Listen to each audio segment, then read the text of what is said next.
Here's what Canada looked like after the purchase of the Northwest Territories. There was still the 4 provinces that originally formed Canada, but now it expanded to be a much larger area. Canada renamed the area to be the Northwest Territories, and upon purchasing had no plan to create any area of it a province of Canada. After the purchase of Rupert's Land and the creation of the Northwest Territories, the Canadian government began to send surveyors into the area to prepare it for settlement because there wasn't a lot of great farmland in Ontario and Quebec, unlike the new West that was just recently purchased. The surveyors sent by the Canadian government were expected to go out and divide the land into squares like those land lots in Ontario. Unfortunately, there were people already living in the area. The population of the Red River settlement, for example, was mainly French-speaking Catholic Métis. Now that the Northwest was open to settlement, the Métis, understandably, were concerned that their farms at Red River would be taken from them. Although they had been on the land for generations, they had no proof from the government that the land they were farming had belonged to them. As you can see in the picture, the settlers at the Red River built farms along the riverbanks. The long, narrow lots ran back from the water after the style used in Quebec, which you might remember from grade 7. Most farmers did not hold land titles to their land, which was unsurveyed. They simply settled down and began working this land.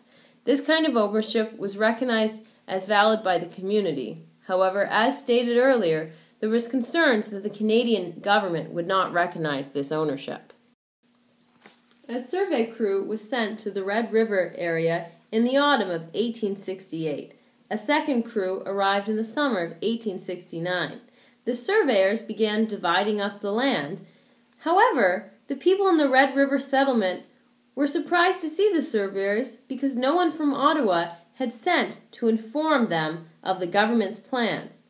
The Métis decided to stop the surveying by taking away the chains that were being used by the surveyors for measuring. The surveyors gave up and left. The Government of Canada decided to appoint William McDougall as Lieutenant Governor of the Northwest Territories. This also angered the Métis and the Red River. McDougall was also known as the federal minister who strongly favored the Western Expansion Plan for Canada, and McDougall had been responsible for sending the surveyors who were surveying for land as well as roads. Louis Riel was the Métis leader, and he's seen here in the center of this photo. He helped start up the National Métis Committee to decide the future of the Métis people in Canada. This committee wrote a list of Métis' rights to give to the federal government.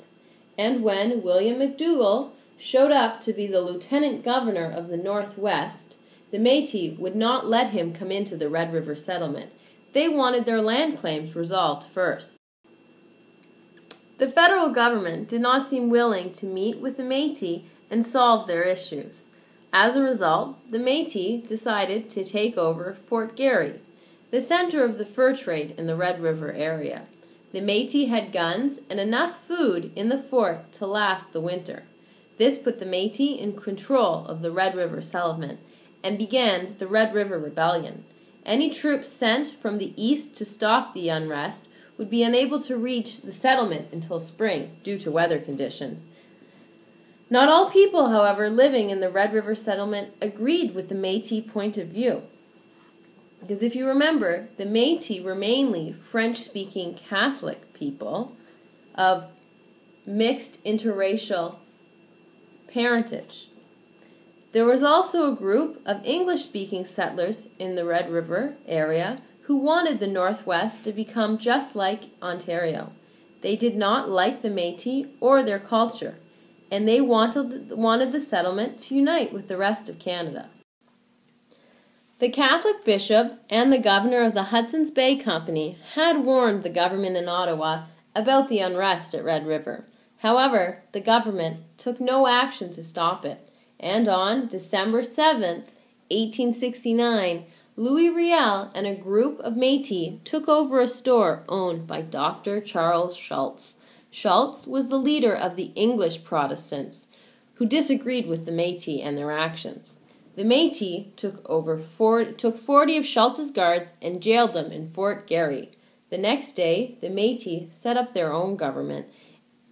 The temporary government was intended to last only until the Métis reached an agreement about their future with the government of Canada.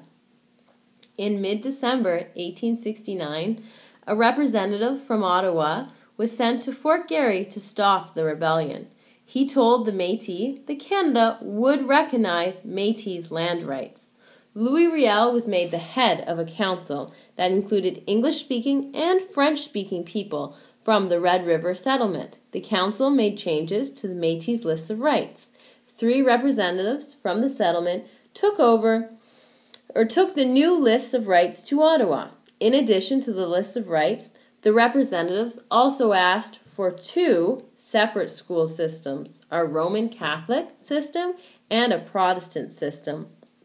People in Ontario were angry about what was happening in Red River, and in February of 1870, a group of 600 men set out to attack Fort Garry and to free the prisoners who'd been taken during the raid on Dr. Schultz's store.